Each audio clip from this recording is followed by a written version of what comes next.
People often ask the question, how can I trust this? Should I do this? What might go wrong if I use this technology? And I think it's a totally natural response to ask, what could go wrong if I do this?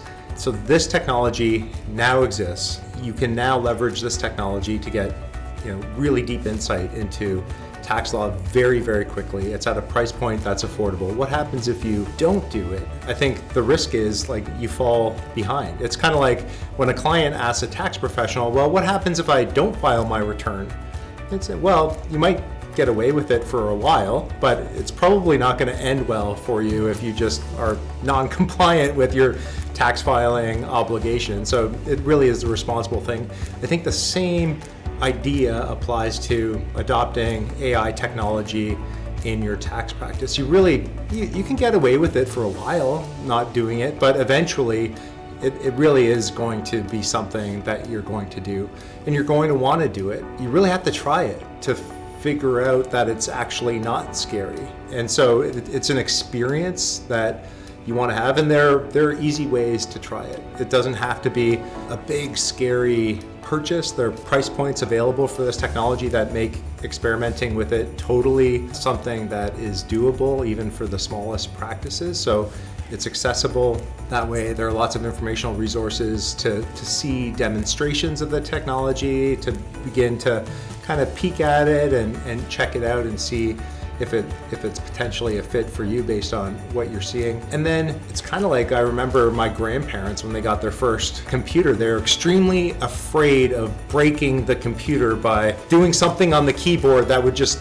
kind of, in their imaginations, kind of break the computer. It's like, Grandpa, don't worry, you're not going to break the computer, and the worst possible thing will just wipe the computer and we'll reinstall the operating system and it'll be totally fine.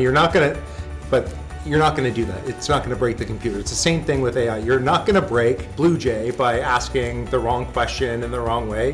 The worst case is you just wasted 20 seconds because now you've learned a way not to ask the question, and then you can ask the question a different way, and you'll learn how to actually elicit the right kind of answer from the system. So it's a learning by doing thing. It's going to happen eventually. It would be a mistake not to try it eventually. And if you're going to try it eventually, you might as well do it sooner rather than later, because you're going to be up to speed that much more quickly, and you're going to be benefiting from the new technology that's available now and not foregoing all those benefits until your hand is forced on it. I also want to say it's a completely normal reaction confronted with new technology to feel nervous about it. And I don't know if I can use this, or I don't know if AI is for me. We've built Blue Jay to make it accessible, to make it feel safe and comfortable, and it's specifically tuned for these kinds of problems that people want to solve. And so we've built it to be accessible and safe, and we take ease of use very seriously, and we've really made it easy to use.